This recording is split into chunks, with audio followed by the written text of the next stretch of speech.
Hello दोस्तों, नमस्कार। तो कैसे हैं आप लोग? स्वागत करता हूं आप सभी को इस प्यारा सा चैनल नशा ऑनलाइन क्लासेस में।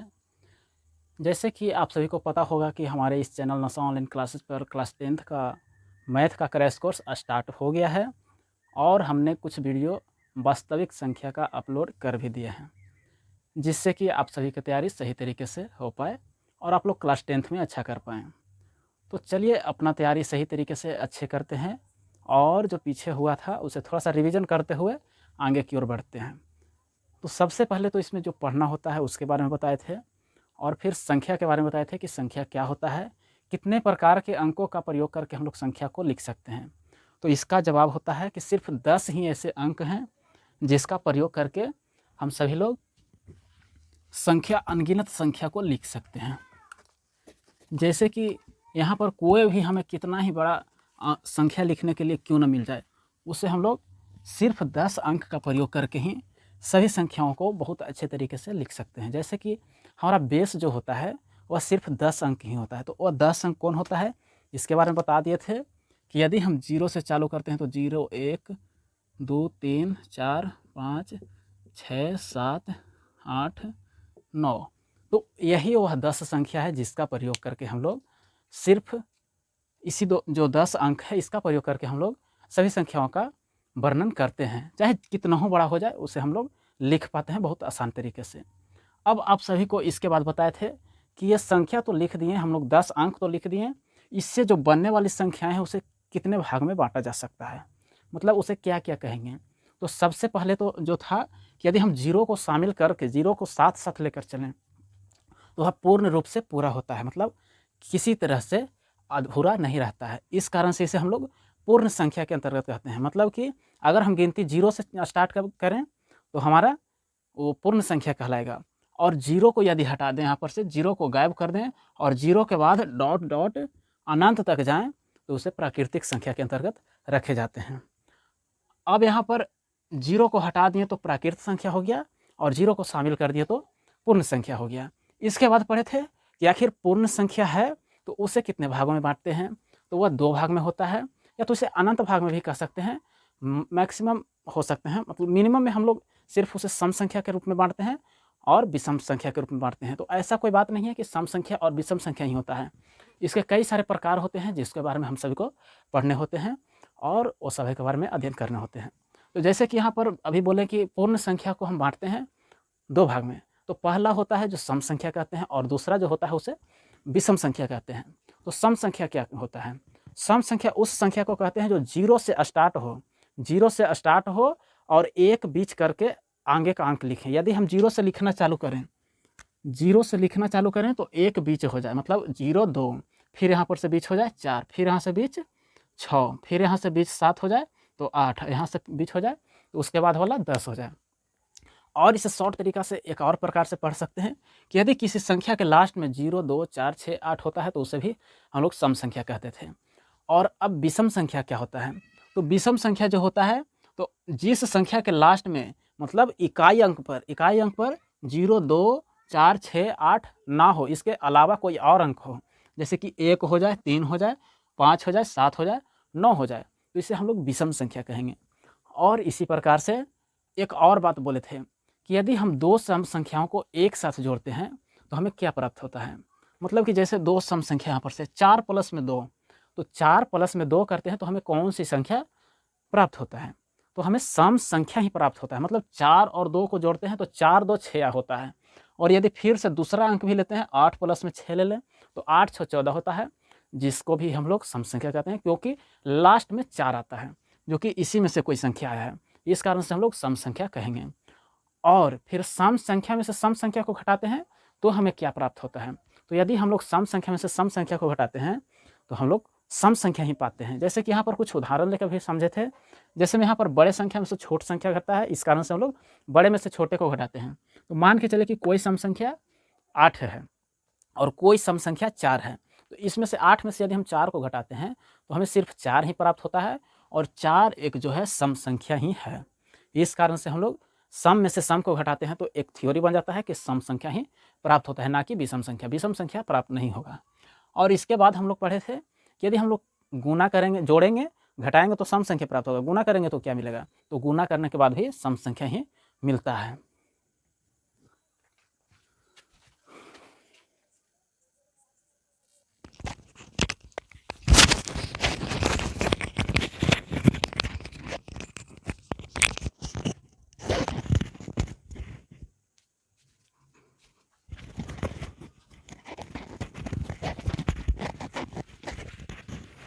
अब थोड़ा सा हम लोग चर्चा कर लेते हैं कि सम संख्या को गुना करते हैं तो हमें क्या प्राप्त होता है। तो यहाँ पर चेक कर सकते हैं, अगर हमें याद ना हो तो हम लोग अपने मन से भी कुछ कर सकते हैं। जैसे कि यहाँ पर अगर हम लोग कोई सम संख्या ले लेते हैं, जैसे कि यहाँ पर दिया हुआ रहे कोई संख्या 6 है सम संख्या और कोई संख्या 2 है, तो 6 दूनी 12 होता है और लास्ट में 2 है, तो इस कारण से हम लोग उसे भी सम संख्या कहेंगे। और यहाँ पर कोई भी संख्या आप लोग लेकर उदाहरण के रूप में समझ सकते हैं। ऐसा नहीं कि सिर्फ छोटे अंक के साथ ही होता है, आप लोग बड़े अंक के साथ भी कर सकते हैं ऐसा प्रयोग। तो आशा करते हैं कि ये सम संख्या के बारे में समझ में आया होगा। अब विषम संख्या के बारे में थोड़ा सा समझ लेते हैं कि विषम संख्या क्या होता है। तो इसका परिभाषा हुआ था कि लास्ट में 0, 2, 4, 6, 8 नहीं होना चाहिए, मतलब वैसी संख्या जो 2 से पूर्ण रूप से विभाजित ना हो उसे विषम संख्या कहेंगे। अब जो होता है विषम संख्या के बारे में थोड़ा सा आगे कुछ नोट पॉइंट होते हैं जिसका थ्योरी हम लोग कह सकते हैं, तो वह क्या होता है। तो यहाँ पर हम लोग कह सकते हैं कि विषम संख्या को जोड़ेंगे तो क्या होगा, मतलब कि विषम और विषम को एक साथ जोड़ेंगे तो हमें क्या प्राप्त होगा। तो विषम विषम को जोड़ते हैं, यहाँ पर कुछ अंक ले लेते हैं। जैसे विषम संख्या में 7 है और 7 में हम लोग 5 को जोड़ते हैं तो 7 5 12 होता है, और 7 में 5 को ऐड करते हैं 12 आता है, जो कि सम संख्या है। और फिर से यदि 7 में किसी और विषम संख्या को ले लेते हैं तो हमें सम संख्या ही प्राप्त होता है। तो इस कारण से कह सकते हैं कि सम संख्या भी जोड़ेंगे तो सम संख्या प्राप्त होगा और विषम संख्या भी जोड़ेंगे आपस में तो सम संख्या ही प्राप्त होगा। अब एक और टॉपिक आता है कि सम संख्या में सम संख्या को घटाए थे तो सम संख्या आया, क्या विषम में से भी विषम को घटाएंगे तो विषम आ गया, नहीं विषम नहीं आएगा, यहाँ पर भी सम ही आएगा। जैसे कोई संख्या 7 है, कोई संख्या 5 है, यदि 7 में से हम लोग 5 घटाते हैं तो 2 आता है। ऐसा नहीं कि यही नहीं, 9 में से यदि हम 5 को घटाते हैं तो 4 आता है। तो इस प्रकार से हमारा सम संख्या ही प्राप्त होता है। तो इसे हम लोग कहेंगे कि विषम माइनस विषम बराबर सम होता है। अब एक और टॉपिक आया कि हम विषम में विषम से गुना करेंगे तो क्या आएगा। यहाँ पर सम में सम से गुना किया तो सम आया, सम में सम को जोड़े तो सम आया, सम में सम को घटाया सम आया। लेकिन जब गुना करते हैं विषम में तो यहाँ पर चेंज हो जाता है। मतलब कि यदि हम 7 में 5 से गुना करते हैं तो 7 × 5 = 35 आता है। फिर 7 में यदि 3 से गुना करें तो 7 × 21 आता है, और लास्ट में 3 है, और इस प्रकार से अलग अंक आता है।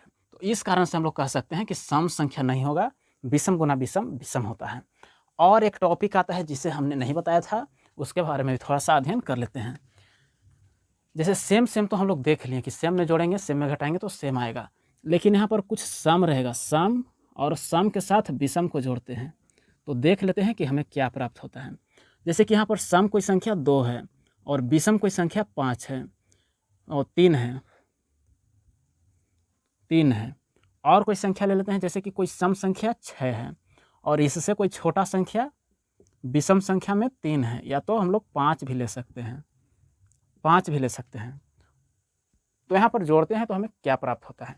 यहाँ पर 3 और 2 को एक साथ ऐड करते हैं तो 5 आता है, और 6 5 ऐड करते हैं तो 11 प्राप्त होता है, जो कि यहाँ पर विषम संख्या प्राप्त हो रहा है।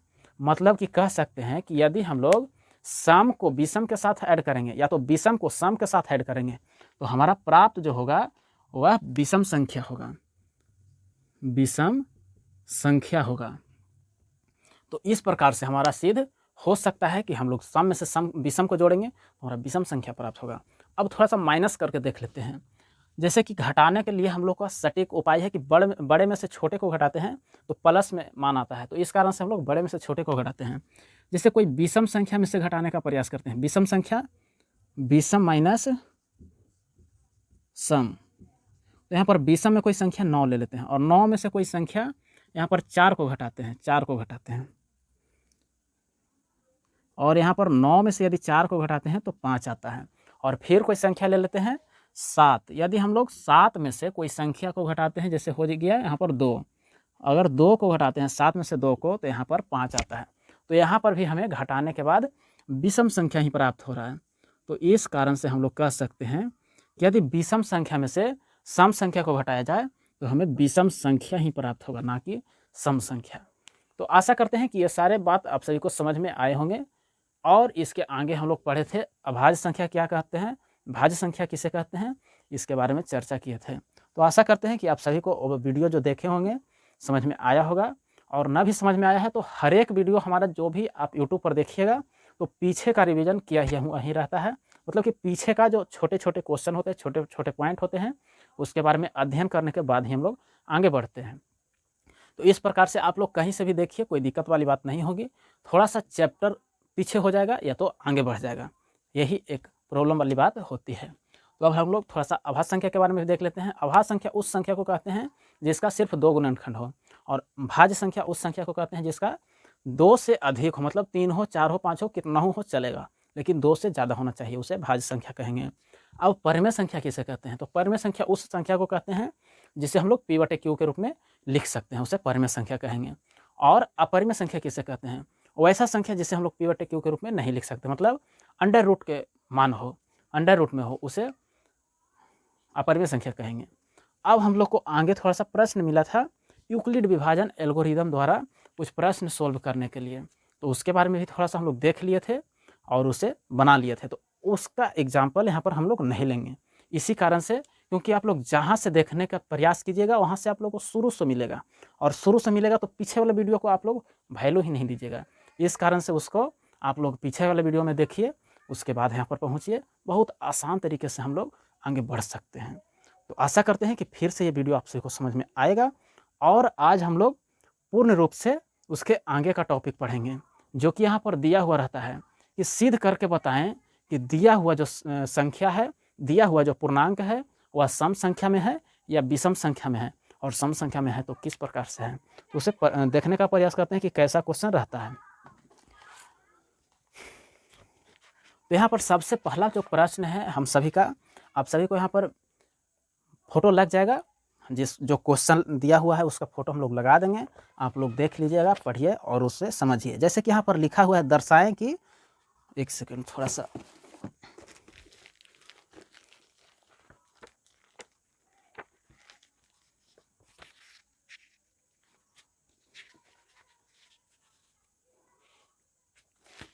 तो यहाँ पर दिया हुआ है प्रश्न में कि दर्शाएं कि प्रत्येक धनात्मक सम पूर्णांक 2q के रूप में होता है तथा प्रत्येक धनात्मक विषम पूर्णांक 2q प्लस में r के रूप में होता है। जहाँ हमारा दिया हुआ है कि q कोई पूर्णांक है, कोई पूर्णांक है, इसे हम लोग किस प्रकार से बनाते हैं। तो हमें यहाँ पर जो बुक होते हैं उसे साथ में रखना होगा, क्योंकि हमारे पास डिजिटल बोर्ड नहीं है, जिससे कि हमें यहाँ पर प्रश्न दिखे और यहाँ पर हम लोग आसानी से बना पाएँ। तो यहाँ पर हमें किताब लेकर ही चलना होगा और अध्ययन करेंगे कि कैसे कैसे होता है। तो इसे पहले मिटा लेते हैं।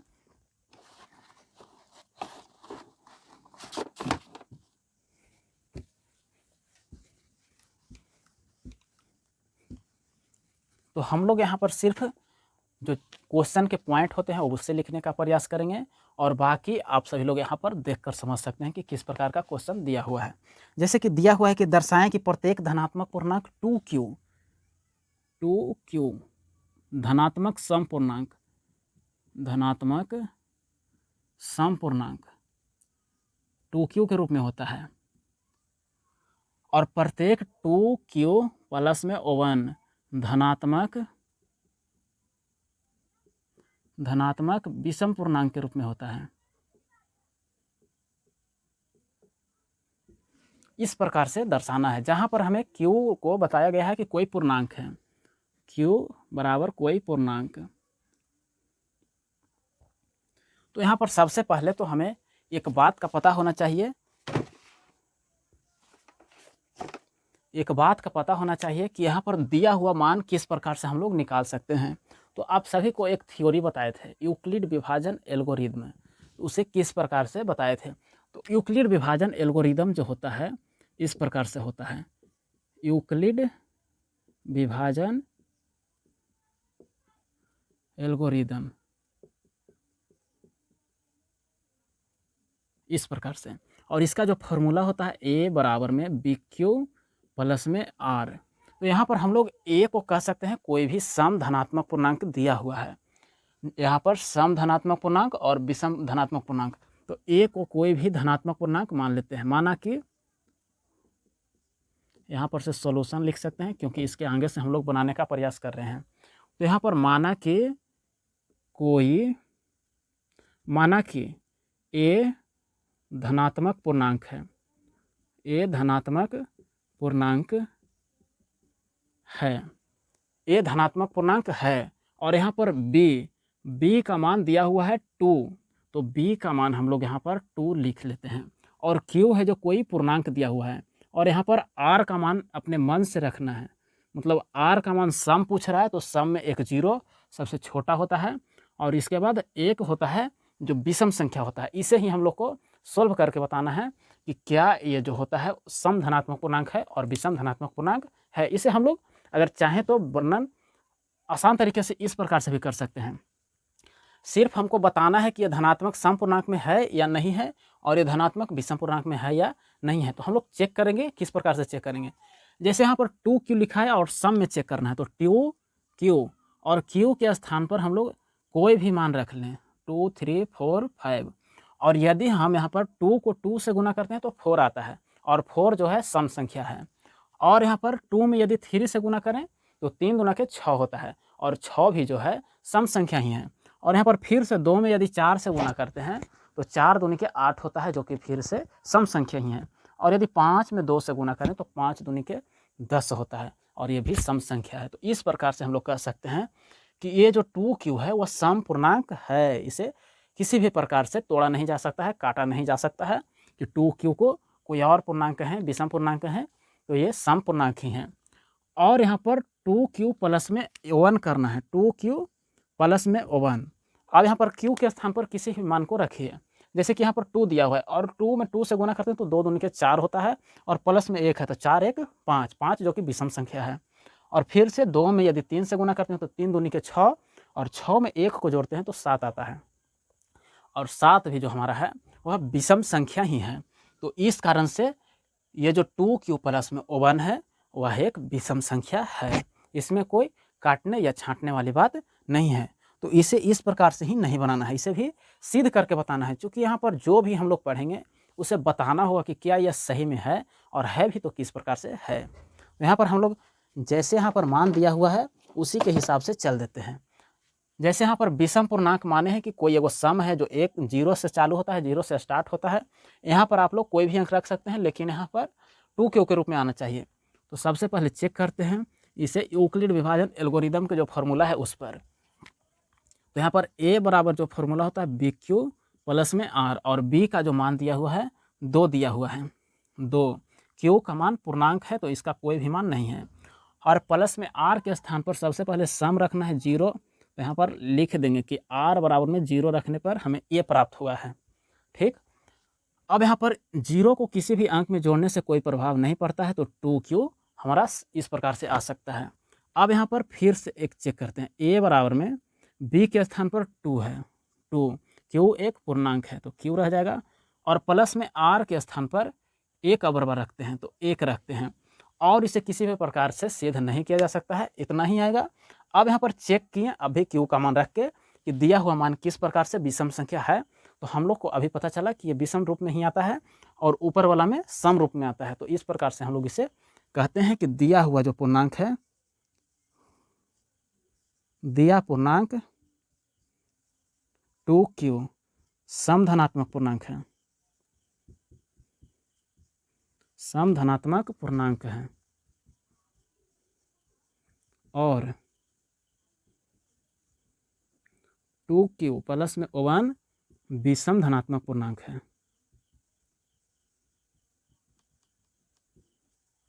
विषम धनात्मक पूर्णांक है। इस प्रकार से जो हमारा दिया हुआ मान है, क्वेश्चन है, उसे हम लोग सिद्ध कर सकते हैं। तो आशा करते हैं कि यह प्रश्न आप सभी को कॉन्सेप्ट समझ में आया होगा। इसी प्रकार का और भी प्रश्न है उसे हम लोग देखने का प्रयास करते हैं, और बहुत अच्छे तरीके से, बिल्कुल आसान तरीके से हम लोग इसे बनाएंगे। तो इसे जल्दी से अपने कॉपी में लिखिए या तो स्क्रीनशॉट लीजिए, जिससे कि आप सभी लोग अच्छे कर सकें।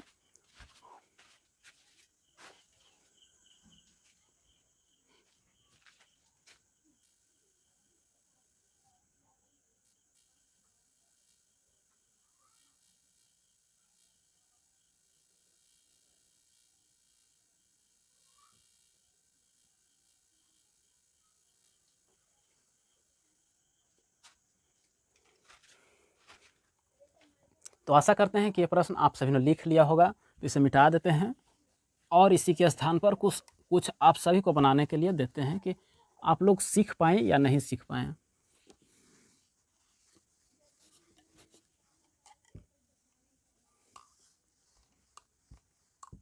आगे का प्रश्न क्या कहता है, तो फिर से इसी प्रकार का प्रश्न है जिसे आप सभी को सिद्ध करना है। जैसे कि यहाँ पर लिखा हुआ है कि दर्शाएं कि एक धनात्मक विषम पूर्णांक 4q प्लस में 1 और या 4q प्लस में 3 के रूप में होता है। मतलब दर्शाएं कि कोई एक धनात्मक विषम पूर्णांक है जो 4q प्लस में 1 या 4q प्लस में 3 के रूप में होता है, और जहाँ पर q एक पूर्णांक है, मतलब q का मान नहीं दिया हुआ रहेगा। q का मान आप लोग अपने मन से यहाँ पर रख सकते हैं। तो सबसे पहले दिया हुआ है एक विषम धनात्मक पूर्णांक, विषम धनात्मक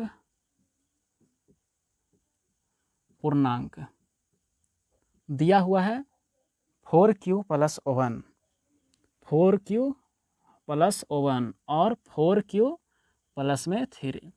इसे हम लोग को सिद्ध करके बताना है कि क्या यह विषम धनात्मक पूर्णांक है या सम धनात्मक पूर्णांक है। तो इसे किस प्रकार से हम लोग देखेंगे, बहुत आसान तरीके से सेम उसी प्रकार से करना है। सबसे पहले यूक्लिड विभाजन एल्गोरिदम को हम लोग को लिख लेना है। तो सॉल्यूशन करते हैं पहले, और यहाँ पर माना कि सबसे पहले मान लेते हैं, माना ए कोई धनात्मक पूर्णांक है, धनात्मक पूर्णांक है।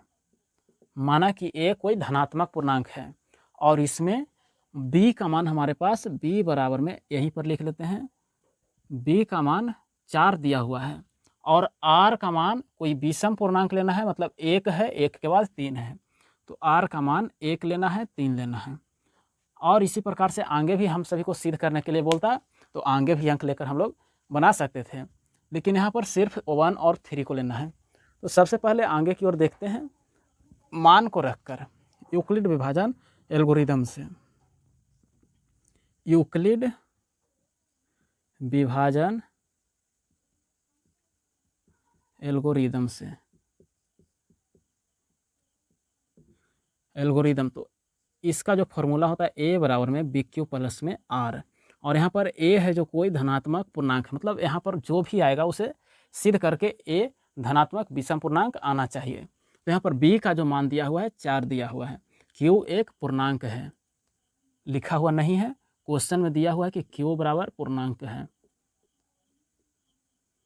तो यहाँ पर q रह जाएगा। प्लस में r के स्थान पर सबसे पहले 1 रखना है, तो यहाँ पर r बराबर में 1।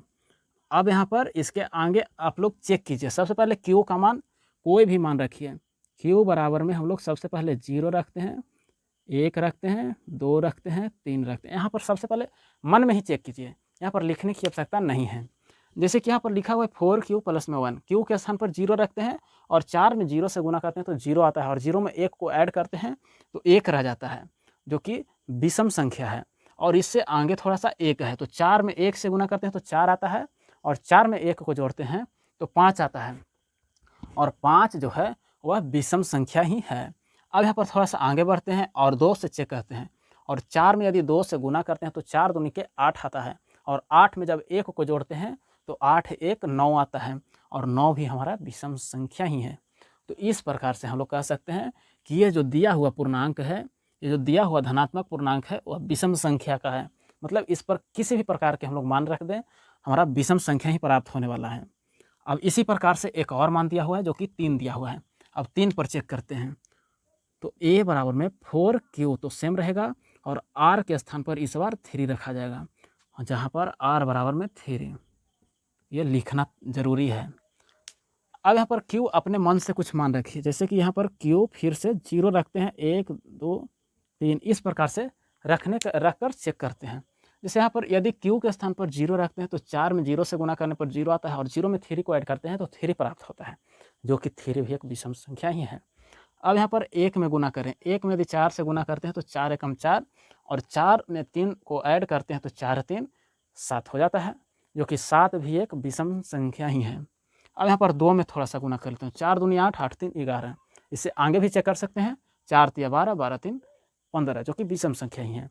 तो इस प्रकार से हम लोग कह सकते हैं कि ये जो दिया हुआ पूर्णांक है वह विषम संख्या ही है। इसीलिए दिया हुआ जो धनात्मक पूर्णांक है, वह विषम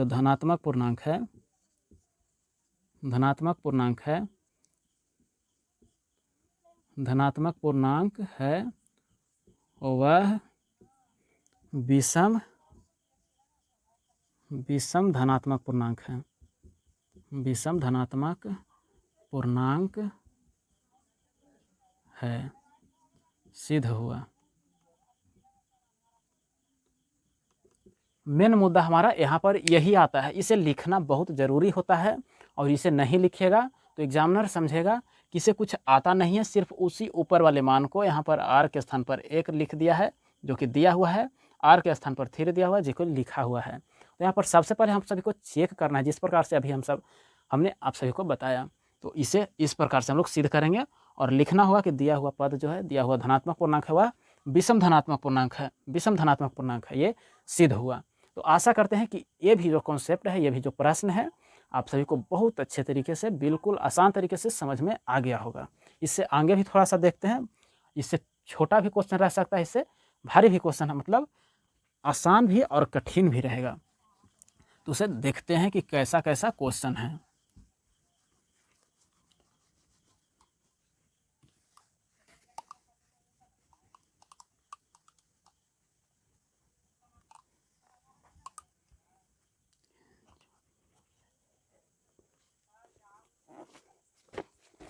अब यहाँ पर थोड़ा सा लैंग्वेज के रूप में रहेगा, भाषा के रूप में दिया हुआ रहेगा कि इसमें जैसे कि यहाँ पर एक प्रश्न दिया हुआ है जो कि आप सभी को ऊपर बोर्ड पर दिखाई दे रहे होंगे कि एक मिठाई विक्रेता के पास 420 काजू की बर्फियाँ है। मतलब जो काजू का बर्फी बनता है वह एक दुकानदार के पास, विक्रेता के पास 420 काजू की बर्फियाँ हैं, उसे 130 बादाम की बर्फियाँ है। मतलब 420 है जो काजू का बर्फी है। यहाँ पर लिख देते हैं काजू का बर्फी 420। और यहाँ पर बादाम का बर्फी है, बादाम का बर्फी उसकी संख्या 130 है, 130 है।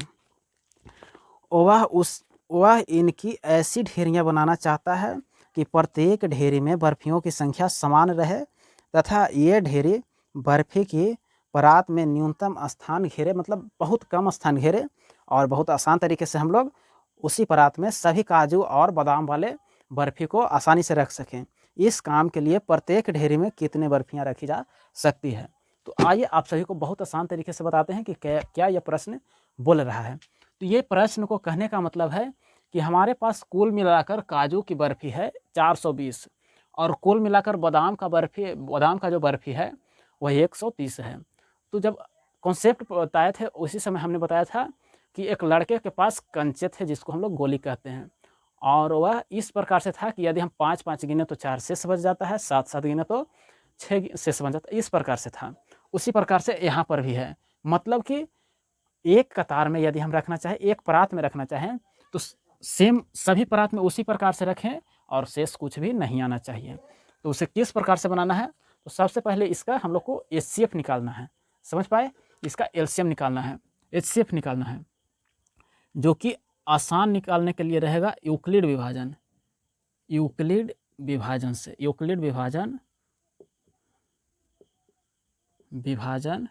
अगर हम लोग यूक्लिड विभाजन एल्गोरिदम से निकालते हैं तो थोड़ा सा हम सभी को भाग विधि वाला भी निकालना पड़ेगा और यूक्लिड विभाजन वाला भी, मतलब दोनों एक साथ करना होगा। और एक तरीका है भाग विधि वाला, उसमें सिर्फ हमको भाग देना होगा और हम सभी का आंसर सामने आ जाएगा। तो हम दोनों से बता देते हैं यूक्लिड विभाजन एल्गोरिदम।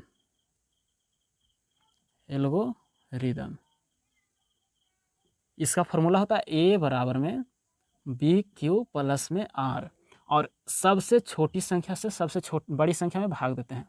तो 130 से 420 में भाग देते हैं। तो सबसे पहले 1 से लगेगा और 1 से यहाँ पर 130, 1 से नहीं लगेगा, इससे आगे भी लगा सकते हैं। यदि हम 2 से लगाएं तो यहाँ पर 260 आ जाता है, और 3 से लगाएं तो 390 आ जाता है, और 4 से लगाएं तो 500 या 612 आ जाएगा। तो यहाँ पर 520 आ जाता है, और जो कि ज़्यादा है, मतलब 3 बार लगा कर देखें तो यहाँ पर 3 बार गुना करते हैं तो 3 से गुना करने के बाद 0 और 3 3 9 और 3 एकम 3, 390 आ जाता है। तो हम लोग को 3 से ही गुना करके लिखना है, और गुना किए तो 390 आया है। अब यहाँ पर घटाते हैं तो 0 में से 0 तो 0 आ जाता है, 2 में से 9 नहीं घटेगा, 5 चलेगा, 12 में से 9 घटेगा, तो यहाँ पर 3 बच जाएगा, और 3 में से 3 तो खत्म। इस प्रकार से हम सभी का आंसर तो अभी नहीं आया है, लेकिन अब इसके बाद एक प्रक्रिया होता है कि शेष जो बचता है उसी में जो यहाँ पर भाजक है, अब उसमें भाग लगाते हैं, यह भाज्य बन जाता है। अब यहाँ पर यदि लगाते हैं तो एक आता है 3 30 चौके 120 आता है, और 110 130 लिखा, मतलब 10 ज़्यादा लिखा हुआ है, तो यहाँ पर 4 बार गुना करते हैं तो 120 आता है, और यहाँ पर घटाते हैं तो 10 आता है। अब यहाँ पर जो शेष आया है उससे भाग देना है भाजक में, तो मतलब 30 में, और यहाँ पर 3 मरते कट जाता है पूरी तरह से। तो इसका HCF जो आता है, HCF वह 10 आ जाता है, 10 आ जाता है। इसी को अब इस कतार में हम लोग सेट कर देंगे, हमारा आंसर आ जाएगा। तो यहाँ पर सबसे पहले बड़ा संख्या उसे भाज्य बनाएंगे जो कि A का मान होगा, तो 420 बराबर में B के स्थान पर 130 रखेंगे। अब 130 में कितना से गुना किए हैं तो 3 से गुना किए तो शेष कितना आया 30। अब यहाँ पर जो शेष आता है वह भाज्य बन जाता है, और जो भाजक था जो शेष बचता है उसे भाजक बना देते हैं, और जो भाजक रहता है उसे भाज्य बना देते हैं। तो 130 बराबर में 30, और 30 में कितना से गुना किए 4 से, प्लस में शेष कितना आया 10। अब यहाँ पर 30 में भाग देते हैं 10 से, और 10 में यदि 3 से गुना करते हैं तो हमारे पास शेष 0 बचता है। तो शेष 0 किस अंक से प्राप्त हुआ है, किस भाजक से, तो 10 से। तो इस प्रकार से हमारा HCF जो आता है, HCF जो आया 10, वही हमारा आंसर होगा। यदि हर एक परात में हम 10-10 की संख्या में रखते हैं, यहाँ पर बर्फी को हर एक परात में 10-10 रखते हैं, तो हमारा शेष एक भी न बचेगा और सभी परात में आसानी से आ जाएगा। तो आशा करते हैं कि इस प्रकार का प्रश्न आप सभी को बहुत अच्छे तरीके से आए होंगे समझ में। इसी प्रकार से और आगे एक प्रश्न है, उसे भी समझते हैं कि कैसा दिया हुआ है और उसे कैसे हम लोग बनाएंगे। बहुत आसान से बनाएंगे। इसी प्रकार का प्रश्न है, जल्दी से इसे स्क्रीनशॉट लीजिए और आगे बढ़ते हैं। तो आगे का प्रश्न कैसा है उसे देखने का प्रयास करेंगे।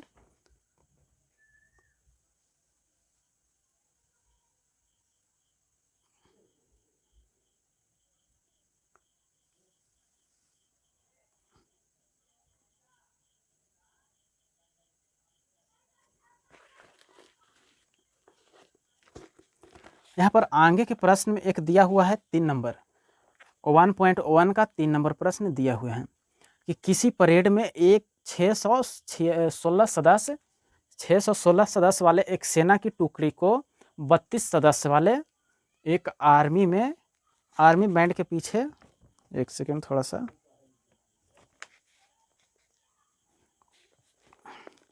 हाँ अब प्रश्न थोड़ा सा देखते हैं। किसी परेड में 616 सदस्य वाले एक सेना की टुकड़ी को 30 सदस्यों वाली एक आर्मी बैंड के पीछे मार्च करना है। दोनों समूहों को समान संख्या वाले स्तंभों में मार्च करवाना है। उन स्तंभों की अधिकतम संख्या क्या होगी जिसमें वे मार्च कर सकें। मतलब यहाँ पर पहले इसे मिटा लेते हैं, उसके बाद समझते हैं कि कैसा कह रहा है।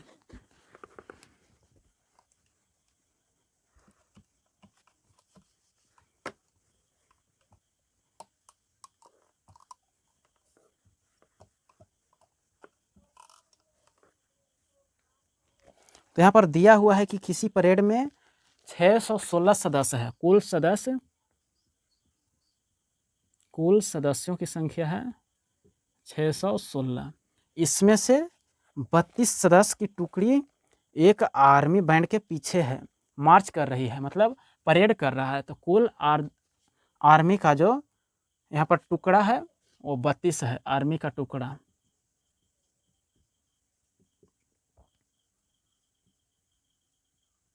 जो टुकड़ा है वह 32 है। अब इसे हम लोग को इस प्रकार से सजाना है, इस प्रकार से सभी को कतार में खड़ा करना है और परेड करवाना है कि सभी लाइन में बराबर नज़र आए और कहीं पर भी एक्सेस ज़्यादा नहीं रहे, तो उसे किस प्रकार से करेंगे? तो सबसे पहले इसका हम सभी को एचसीएफ निकालना है और एचसीएफ जो आएगा वो हमारा बिल्कुल सही तरीके से आंसर हो जाएगा। तो एचसीएफ निकालने के लिए 2 तरीके हैं, ये तो यूक्लिड विभाजन एल्गोरिदम से, जो कि यहाँ पर फरमाइश नहीं किया है कि यूक्लिड से निकालना है या तो भाग विधि से निकालना है। इसे सिर्फ हमें एचसीएफ निकाल कर बताना है कि कैसे बनेगा। तो आइए हम लोग पहले भाग विधि से बना लेते हैं, उसके बाद यूक्लिड विभाजन एल्गोरिदम में सेट कर देंगे और हमारा आंसर हो जाएगा। तो सबसे पहले 32 से भाग देना है 616 में, और जब से 616 में भाग देते हैं तो सबसे पहले 1 से 32 और 11 में से 2 को घटाते हैं तो 9 आता है, 5 में से 3 को तो 2 आता है। अब यहाँ पर ऊपर में शेष बचा हुआ है 6, और 6 को यहाँ पर उतारेंगे तो कितना बार में लगेगा? तो यहाँ पर सबसे पहले यदि 8 बार में लगाएं तो 8 तिया 24 आता है, और 9 बार में लगाते हैं तो 9 तिया 27 आता है। तो यहाँ पर 9 बार में देखते हैं चेक करके, 10 बार में 320 जो कि ज़्यादा हो जाता है। तो पहले 9 से चेक करते हैं, तो 9 दूनी 18 और 9 तिया 27 एक 28, मतलब कि 9 बार में ही लगेगा। और 9 में 32 से गुना करते हैं तो 282 आता है, 282, और घटाते हैं तो 4, और यहाँ पर 9 में से 8 को घटाते हैं तो 1। अब यहाँ पर आंसर नहीं हुआ है, जो शेष आया है उसे भाजक बनाना है, और जहाँ पर भाजक था उसे भाज्य बनाना है। अब यहाँ पर 32 में भाग देते हैं, तो सबसे पहले 2 बार में लगाते हैं तो 28 आता है, 28 आता है, और 32 में से 28 को घटाते हैं तो 4 आता है। अभी भी आंसर हमारा पूर्ण रूप से आया नहीं है। इसके लिए हमें इस शेष में अब इस भाज को भाग लगाना है 14 में, तो 3 बार में लगाते हैं तो 12 आता है, 4 तिया 12, और घटाते हैं तो 2। अब यहाँ पर अब भी आंसर नहीं है, जब तक हमारा शेष 0 नहीं आ जाए तब तक हमें चलते जाना है, चलते जाना है, चलते जाना है। तो 4 यहाँ पर ले आना है, और 2 बार में लगाते हैं तो 4। इस प्रकार से हमारा शेष खत्म हो गया, शेष नहीं बचा है। तो कह सकते हैं कि सभी सदस्य की टुकड़ा 2-2 की संख्या में यदि खड़ी हो तो हम लोग कह सकते हैं कि वह बिल्कुल एक कतार में हो, और एक भी संख्या कम न बेसी होगा। मतलब इस प्रकार से नहीं होगा। यदि यहाँ पर 1 2 3 4 5 6 7 8 है, 7 है, तो इसमें भी 1 2 3 4 5 6 7 इतना ही होगा, ना कि कोई लाइन में 8 होगा। तो आशा करते हैं कि इस प्रकार का प्रश्न आप सभी को समझ में आ रहा है, और हमारा एचसीएफ जो आया है, एचसीएफ, वही हमारा आंसर हुआ है। अब इसे यूक्लिड विभाजन में सजा देते हैं। यूक्लिड विभाजन, यूक्लिड विभाजन एल्गोरिदम, इसका फॉर्मूला होता है ए बराबर में बी क्यू प्लस आर। तो यहाँ पर ए का मान सबसे पहले 616 है, बराबर में बी के स्थान पर 32 है, और प्लस में 32 में 9 1 से गुना किए हैं, 1 में गुना किए हैं, तो हमारा शेष के रूप में 14 आया है। अब यहाँ पर 32 को इस स्थान पर लाना है और 14 से भाग देना है, और 14 में 2 से गुना किए 28 आया है, और घटाए हैं तो 4 आया है। अब यहाँ पर शेष को लाना है भाजक के स्थान पर, और 14 को भाज्य के स्थान पर, तो 14 बराबर में यहाँ पर 4 बार में नहीं 3 बार में गुना करते हैं, तो 4 तिया 12, घटाएं तो 2। अब इसे लाना है यहाँ पर, और 2 को भाजक के स्थान पर, तो 2, और 2 में 2 से गुना करते हैं तो हमारा शेष 0 आ जाता है। इस प्रकार से हमारा एचसीएफ जो है, एचसीएफ जो आया 2 आ गया, यही हमारा आंसर हो जाएगा। तो आशा करते हैं कि यह प्रश्न आप सभी को बहुत अच्छे तरीके से समझ में आए होंगे। और एक प्रश्न जो हमने पीछे का कॉन्सेप्ट बताए हैं, वही प्रश्न आप सभी के सामने प्रस्तुत करने वाले हैं। सबसे पहले इस प्रश्न को आप लोग उतारिए या तो स्क्रीनशॉट लीजिए, अपने कॉपी में छापने का प्रयास कीजिए, ताकि बहुत अच्छे तरीके से आप सभी लोग आगे भी देख पाएँ। ऐसा नहीं कि सिर्फ वीडियो देखते जाना है और आगे देखें क्वेश्चन तो आ गया, हमारा क्लास ही सही से नहीं हुआ है। तो ऐसा बहाना नहीं होना चाहिए, बिल्कुल सही तरीके से होना चाहिए। और आज हम लोग 1.1 को बिल्कुल सही तरीके से पूरे कॉन्सेप्ट के साथ ख़त्म कर देंगे। अब कल के वीडियो में हम लोग देखेंगे 1.2। तो अभी थोड़ा सा लगे रहिए, लाइन में लगे रहिए, आपका भी चांस आएगा। तो आगे का प्रश्न थोड़ा सा देख लेते हैं। तो आगे का प्रश्न में दिया हुआ है कि दर्शाएं कि कोई भी धनात्मक विषम पूर्णांक 6q प्लस में 1 या 6q प्लस में 3 या 6q प्लस में 5 के रूप में होता है, जहां q कोई पूर्णांक है। बिल्कुल सेम उसी प्रकार का प्रश्न है जो कि हमने शुरू में ही पढ़ लिया है। तो इसे सिर्फ दर्शाना है और हमारा आंसर आ जाएगा।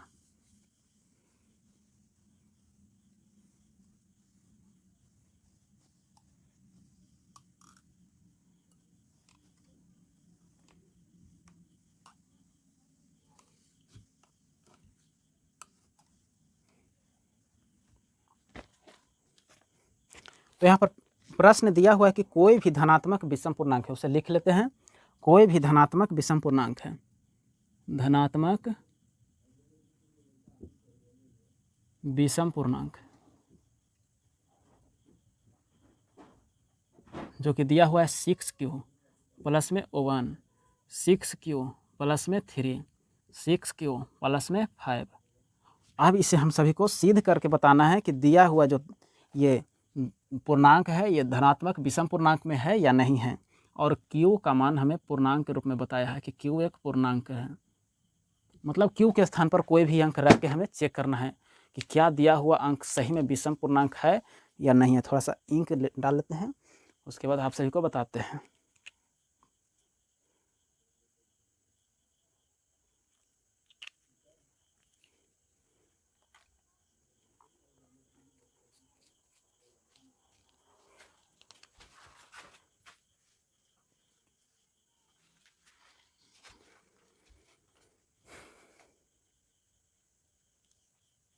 तो अब इसे हम लोग किस प्रकार से बनाएंगे वो आप लोग देखिए। तो सबसे पहले यूक्लिड विभाजन एल्गोरिदम आप सभी को पता होना चाहिए। सॉल्यूशन लिखते हैं, सॉल्यूशन क्योंकि हम लोग बनाने वाले हैं। अब यहाँ पर लिखना होगा यूक्लिड विभाजन, या तो सबसे पहले लिख लेते हैं माना कि कोई पूर्णांक ए है, माना कि ए कोई पूर्णांक है, ए कोई पूर्णांक है, मतलब ए जो मान दिया हुआ है ए है, और यहाँ पर बी का जो मान दिया हुआ है 6 है। आर के स्थान पर विषम संख्या रखना है, मतलब 1, 3, 5 और इसी प्रकार से और भी अंक रहते तो हम लोग लिख सकते थे। यहाँ पर सिर्फ 1, 3, 5 दिया हुआ है तो 1, 3, 5 को ही रखकर सिद्ध करना है। तो यूक्लिड विभाजन एल्गोरिदम से, यूक्लिड विभाजन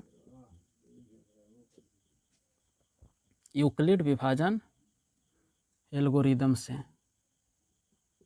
एल्गोरिदम से तो इसका फॉर्मूला होता है ए बराबर में बी क्यू प्लस आर, ए बराबर बी क्यू प्लस आर। अब यहाँ पर बी के स्थान पर 6 है, मतलब बी के स्थान पर हम लोग को 6 रखना है, प्लस में आर के स्थान पर 1, तो यहाँ पर आर का मान 1 रखे हैं तो 1 प्राप्त हुआ है। अब इसे चेक कीजिए कि क्या ये आर के स्थान पर सही में क्यू के स्थान पर कोई अंक रखते हैं तो विषम संख्या आता है। तो सबसे पहले 0, 1, 2, 3 इस प्रकार से अपने मन में चेक करते हैं। मन में चेक कर सकते हैं या तो यहाँ पर दर्शा भी सकते हैं। जैसे कि यहाँ पर यदि क्यू के स्थान पर 0 रखते हैं तो 6 गुना 0 प्लस में 1 है, 6 में 0 से गुना करते हैं 0 प्लस में 1 और दोनों को ऐड करने के बाद हमें 1 प्राप्त होता है जो कि विषम संख्या है। और यहाँ पर 6 क्यू के स्थान पर 1 रखते हैं प्लस में 1, 6 में 1 से गुना करते हैं तो 6 प्लस में 1, 6 1 7 आ जाता है, और 7 भी जो है हमारा विषम संख्या है। तो इस प्रकार से कह सकते हैं कि 6 प्लस में 1 जो है हमारा विषम संख्या है। अब इसके आगे 1 के स्थान पर अब 3 रख कर चेक करते हैं।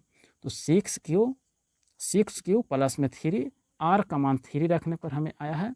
अब क्यू का मान 0, 1, 2, 3 रखते हैं। तो यहाँ पर देखना का प्रयास करें, यदि 6 के स्थान पर 0 रखते हैं तो 6 गुना 0 आता है, और 0 में 3 को ऐड करते हैं तो हमारा 3 प्राप्त होता है, और 3 जो कि है विषम संख्या ही है। अब एक विषम संख्या को रखते हैं, 6 में यदि 1 से गुना करते हैं तो 6 प्राप्त होता है, और 6 में 3 को ऐड करते हैं तो 9 प्राप्त होता है, मतलब 6 में यदि 3 को ऐड करें तो 9 प्राप्त होता है, और जो कि 9 भी है जो विषम संख्या ही है। तो इस प्रकार से हम लोग इसे भी कह सकते हैं कि विषम संख्या है। अब यहाँ पर 5 है, 5 को भी रख कर देख सकते हैं। तो 5 प्लस में 5, आर का मान हम लोग यहाँ पर 5 रखे हैं। तो इसे भी चेक करके देख लेते हैं कि क्या सही में विषम संख्या आते हैं या नहीं आते हैं। तो यहाँ पर क्यू के स्थान पर 0 पहले रखते हैं, तो 6 और क्यू के स्थान पर 0, 6 में 0 से गुना करते हैं तो 0 आता है, और 0 में यदि 5 को ऐड करते हैं तो हमारा 5 प्राप्त होता है, जो कि 5 भी एक विषम संख्या ही है। अब यहाँ पर एक विषम संख्या को लेते हैं, विषम संख्या 1 या तो 3 किसी भी संख्या को हम लोग लेकर यहाँ पर ऐड कर सकते हैं और समझ सकते हैं। तो 6 में यदि हम 3 मान रखते हैं, 6 या 18, 18 में 5 जोड़ते हैं तो 23 प्राप्त होता है, और 23 आप सभी को पता होगा कि 23 भी जो है एक विषम संख्या ही है। तो इस प्रकार से हम लोग कह सकते हैं कि ये जो दिया हुआ धनात्मक पूर्णांक है, दिया धनात्मक पूर्णांक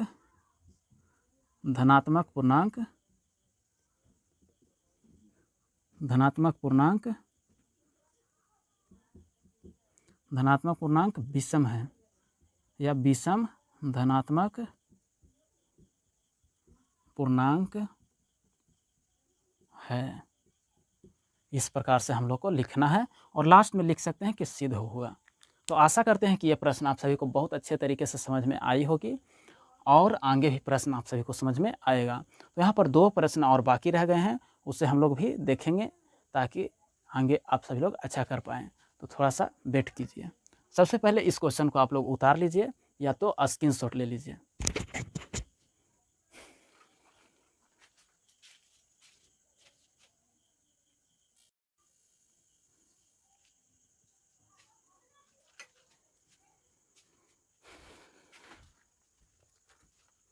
अब थोड़ा सा हम लोग आगे थोड़ा जो प्रश्न है उससे देखने का प्रयास करते हैं कि कैसा कैसा वह दिया हुआ है। यूक्लिड विभाजन से ही हम लोग को बनाना है। यहाँ पर प्रश्न में लिखा हुआ है, जो कि आप सभी को यहाँ पर फोटो के रूप में दिख रहा होगा, कि किसी यहाँ पर यूक्लिड विभाजन प्रमेयिका का प्रयोग करके दर्शाएं कि किसी भी धनात्मक पूर्णांक को वर्ग किसी पूर्णांक m के लिए 3m या 3m प्लस में O1 के रूप में हो सकते हैं या होता है। मतलब कि यहाँ पर कहने का मतलब है कि जो हमारा यूक्लिड विभाजन प्रमेयिका है उससे हमको बताना है कि कोई भी धनात्मक पूर्णांक का वर्ग यदि करते हैं तो वह 3m या तो 3m प्लस में 1 के रूप में होता है। तो उसे किस प्रकार से हम लोग बनाएंगे, उसे भी बनाने के लिए कहीं दूसरे जगह जाने का प्रयास नहीं कीजिए, बहुत आसान तरीके से हम लोग बनाएंगे।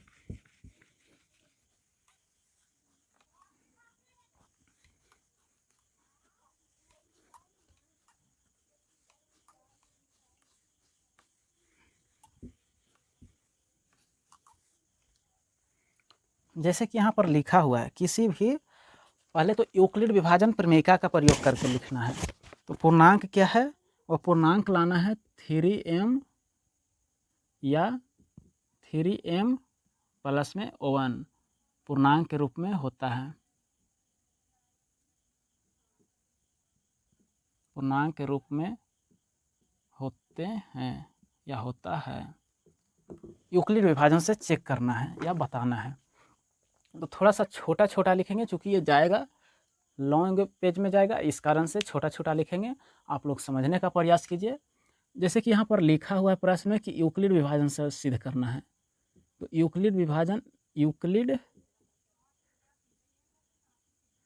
विभाजन प्रमेयिका से, या तो इससे पहले हम लोग लिख सकते हैं कि माना कोई पूर्णांक a है, मतलब कोई पूर्णांक a को मान लेना है।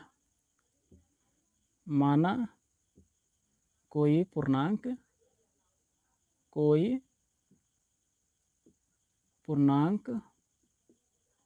a है। इस प्रकार से हम लोग लिख भी सकते हैं और ना भी लिख सकते हैं।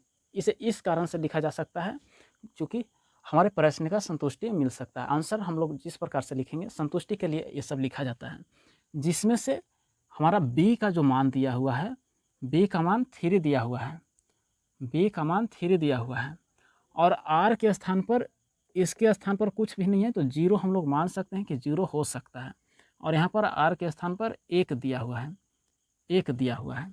तो अब यहाँ पर लिखना है यूक्लिड विभाजन से, यूक्लिड विभाजन से,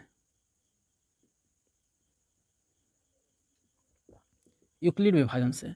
तो इसका जो फॉर्मूला होता है a बराबर में BQ प्लस R होता है, और यहाँ पर b का जो मान दिया हुआ है 3 दिया हुआ है, 3Q प्लस में R के स्थान पर 0 रखना है, 0, R बराबर में 0। अब इसका वर्ग करना है, वर्ग करने के बाद जो आएगा इस प्रकार से इस रूप में लिखा जा सकता है या नहीं लिखा जा सकता है। तो सबसे पहले इसे a बराबर में लिखते हैं 3Q, चूँकि इस कारण से कि ये जो 0 है इसे किसी भी अंक में जोड़ने के बाद हमारा कोई परिवर्तन नहीं होता है। तो यहाँ पर 3Q। अब दोनों तरफ वर्ग करने पर, दोनों तरफ वर्ग करने पर, दोनों तरफ वर्ग करते हैं तो a का स्क्वायर बराबर में 3Q का होल स्क्वायर हो जाता है। a का स्क्वायर बराबर, यहाँ पर 3 का स्क्वायर मतलब कि 3 का मान भी 2 है और a का मान भी इसमें 2 है, मतलब दोनों गुना में है। इस प्रकार से यदि लिखना चाहें तो 3 गुना में 3 और गुना में Q गुना में क्यू, इस प्रकार से। तो एक थ्री को हम लोग बाहर निकाल कर इसे ब्रैकेट में बंद कर लेते हैं, जिसे हम लोग कॉमन कहते हैं। तो थ्री को कॉमन ले लेते हैं और थ्री इंटू थ्री को थ्री क्यू स्क्वायर को अंदर रहने देते हैं। तो थ्री और गुना में क्यू का स्क्वायर, इस प्रकार से हो जाएगा। अब यहाँ पर हम सभी को सिद्ध करके लाना है ऐसा में। तो सबसे पहले इसे किस प्रकार से करेंगे, तो यदि यहाँ पर हम लोग थ्री क्यू का स्क्वायर जो दिया हुआ है इसे हम लोग एम मान लें, तो यहाँ पर ए का स्क्वायर बराबर में थ्री एम आ जाएगा। तो ए का स्क्वायर बराबर में थ्री एम आ जाएगा। और यही हमें सिद्ध करके लाना था, जो कि हमारा आंसर हो गया। और इसी प्रकार से एक और सिद्ध करना है, यहाँ पर थ्री एम प्लस में वन सिद्ध करना है। इसका स्क्वायर जब करेंगे तो हमारा थ्री एम प्लस में वन आना चाहिए। तो यहाँ पर पहले ए बराबर में थ्री क्यू और प्लस में इस बार एक रखना है, एक आर बराबर में एक। तो यहाँ पर एक इसे दोनों तरफ वर्ग करना है, दोनों तरफ वर्ग करने पर यदि दोनों तरफ वर्ग करते हैं तो ये एक ए का स्क्वायर हो जाता है और थ्री क्यू प्लस में वन का स्क्वायर हो जाता है। तो ए का स्क्वायर बराबर में, यहाँ पर एक फार्मूला आप सभी ने पढ़ा होगा, ए प्लस बी का होल स्क्वायर। ए प्लस बी का जो होल स्क्वायर होता है ए स्क्वायर प्लस में बी स्क्वायर प्लस में टू ए बी होता है। तो यहाँ पर सबसे पहले ए स्क्वायर लिख देते हैं, तो थ्री क्यू का स्क्वायर होगा और थ्री क्यू का स्क्वायर करते हैं तो थ्री का स्क्वायर 9 हो जाता है। तो 9 नहीं करते हैं, इसे सिर्फ गुना के रूप में लिख सकते हैं, थ्री गुना थ्री क्यू का स्क्वायर, क्योंकि इस कारण से कि हमें कॉमन लेना है और कॉमन लेने के बाद मान अंक इस प्रकार से करना है। अब यहाँ पर ए का स्क्वायर हो गया। अब ए के बाद टू ए बी होता है, टू इंटू में ए में थ्री क्यू है इंटू में बी होता है और बी का मान एक है और लास्ट में बी का स्क्वायर जो कि ए का स्क्वायर होगा। अब यहाँ पर थ्री है, यहाँ पर भी थ्री है, दोनों में से यदि हम चाहें तो कॉमन ले सकते हैं और एक में कोई कॉमन नहीं आएगा, इस कारण से एक को कॉमन नहीं लेंगे। तो एक ए का स्क्वायर हो जाएगा और इस थ्री में से दोनों में से एक तीन को बाहर निकाल लेते हैं और थ्री क्यू का स्क्वायर बच जाता है प्लस में टू क्यू बच जाता है, टू क्यू और इनटू यहाँ पर प्लस में वन के स्क्वायर करने पर वन बचेगा। इस प्रकार से हमारा माना गया। अब इससे लाना है थ्री एम प्लस में वन लाना है, तो इसके लिए थ्री क्यू का स्क्वायर प्लस में टू क्यू है उसे एम मानना होगा। तो थ्री क्यू प्लस में टू क्यू बराबर एम अपने मान से मान लेते हैं, माने माना, यहाँ पर लिखना है और यहाँ पर भी इसे लिखना है कि माना, अपने मन से माना है।